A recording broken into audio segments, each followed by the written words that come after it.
Wow there, shutterbugs and crop sensor crusaders. If you've ever looked at a full frame and thought, cool, but can it zoom in on a squirrel 3 postcodes away? Listen up. The rumor mill is spinning fast, and the name on everyone's lips is Nikon Z90. Touted as the APS-C heir to the legendary D500 and possibly the baby Z9. Yes, Nikon loves that nickname. This could be the crop sensor mirrorless of 2025. Is it the king we've been waiting for, or just another tech tease? Let's dive into the juicy rumors and find out.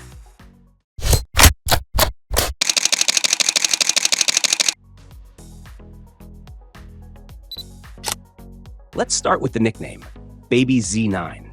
Cute, right? But also kind of confusing. Nikon already called the Z8 the Baby Z9. So is this the Baby Z9 or the Z9 Lite?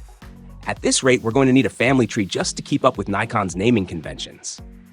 But the nickname is well-earned because the Z90 is rumored to pack some serious power, including a 33-megapixel DX format sensor. That's a direct slap to the face, competition, to Canon's EOS R7 and its 32.5 megapixels. Nikon's basically saying, we see your megapixels, Canon, and we raise you by 0.5. This camera could be a game changer for sports and wildlife photographers. Imagine this. You're out in the wild, trying to capture a cheetah mid-sprint or a bird in flight. The Z90's crop sensor gives you that extra reach, and boom, you've got a National Geographic cover. Or if you're like me, you'll use it to take way too many pictures of your neighbor's cat. Same vibe though. Now, let's talk video. The Z90 is rumored to shoot 4K at 60p with oversampling, aka footage so sharp it could slice bread. And for slow-mo fans, possibly 120p or even 180p in full HD. Think Ice Cube drops looking like a Nolan film. It's not just for stills. This thing could be a hybrid powerhouse. Vloggers and creators, take note. And with 15 FPS burst shooting, maybe even 30 FPS electronically, it's built for speed. Perfect for action shots or accidentally snapping 300 photos of your dog mid-yawn. Let's address the elephant in the room, or should I say, the shake in the hand. Nikon might bless the Z90 with 6 stops of in-body image stabilization, IBIS. That's 6 glorious stops of forgiveness for your caffeinated, shaky hands. And here's the kicker. Canon's R7 doesn't have IBIS. Oof. Nikon, that's just rude. The great screen debate, tilting versus flip out. The Z90 is rumored to have a 3.2-inch tilting touchscreen. Photographers will love it. Vloggers? Not so much. Look, we get it. Flip-out screens are like pineapple on pizza. Either you love them or you start an internet war over their existence. But a tilting screen keeps things simple and sturdy, so maybe Nikon is taking a less is more approach here. Now let's talk about storage. Dual card slots, one CF Express Type B and one SD. It's like Nikon saying, here's something for the pros, and here's something for the rest of you who don't want to remortgage your house for memory cards. This setup gives you speed where it matters and affordability where it counts. Everybody wins. Well, except your wallet when you see CF Express prices. The real question is, will it have a stacked sensor?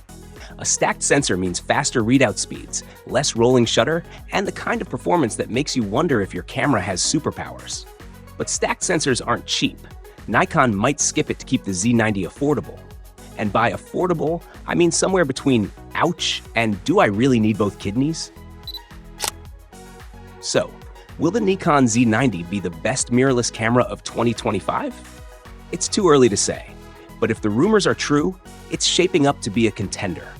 Whether you're a wildlife photographer, a videographer, or just someone who wants to take absurdly high-quality photos of their pets, the Z90 might just be your next camera. And if Nikon doesn't deliver, well, we'll all be back here in a few months, ranting about it. Until then, keep your lenses clean, your batteries charged, and your credit cards ready. Lights, camera, leaks? That's right, grab your popcorn and LUTs because today we're diving into the rumored Nikon Z6V, aka the Cine edition of the Z6 line. If even half these specs are legit, internal 10-bit boosted dynamic range and pro-level video chops, we might be looking at a budget-friendly beast that punches way above its weight. Some are even calling it the Z6 III, Electric Boogaloo, Cine edition.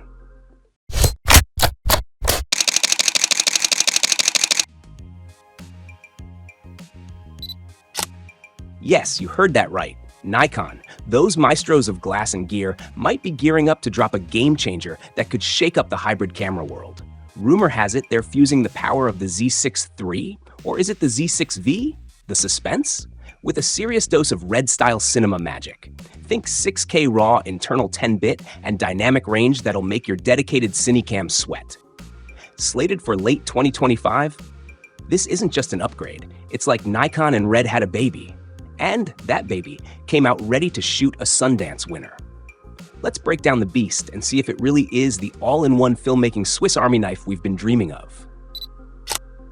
Forget everything you knew about Nikon's DSLR-style bodies. The Z6V is breaking the mold. Sleek, modular, and low profile, it's clearly built with filmmakers in mind.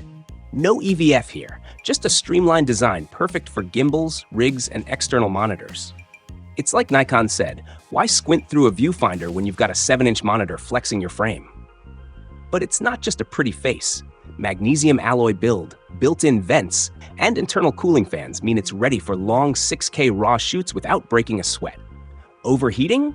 Not in this cinematic beast's vocabulary.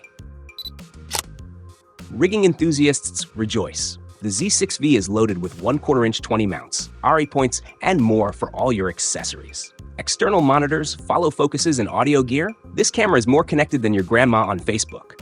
Plus, a redesigned grip, dedicated ISO dial, tally lights, and a front rotary wheel for quick aperture ND adjustments. Nikon's speaking our language. Under the hood, it rocks the same 24.5 megapixel partially stacked CMOS sensor as the Z6 III, delivering 3.5x faster readout than the Z6 II. Expect full-width 6K RAW up to 60p, with a 14-bit electronic shutter syncing at 1/60th, perfect for hybrid shooters chasing dynamic range and color depth. With the Xpeed 7 processor, the Z6V shoots at 20 FPS in RAW and 60 FPS in JPEG. But the real magic is in video, thanks to Nikon's Red acquisition. Red color science delivers stunning skin tones, rich gradients, and filmic saturation, optimized for DaVinci Resolve and Premiere Pro.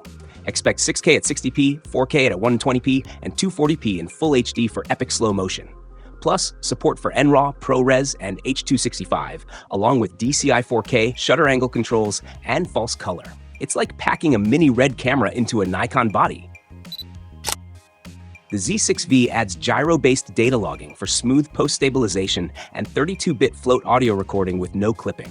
Dual USB-C ports support SSD recording and XLR SDI via the EMA1 adapter. The 3.2-inch flip-out screen gets brighter with a cinema mode focused on film essentials. With dual CF Express SD slots and improved autofocus, it tracks people, animals, and vehicles. Plus, it supports Z-Cin primes and Red's PL mount lenses. The Z6V is rumored to hit $3,499, sitting between the $2,500 Z6 III and Red's $5,995 Komodo X. It's perfect for indie filmmakers, offering Red color science and internal NDs, setting it apart from Sony's FX3 and Canon's EOS R5C. Downsides? No EVF, a learning curve with Red's workflow, and potential battery life issues at high-res, high-frame-rate shoots. But overall, it's a game changer. Nikon's blending Red tech with their ergonomic design, creating a hybrid powerhouse for filmmakers. If these rumors hold true, 2025 could be a major year for content creators. What do you think? Is the Z6V your next filmmaking tool? Let us know. And don't forget to like and subscribe for more updates.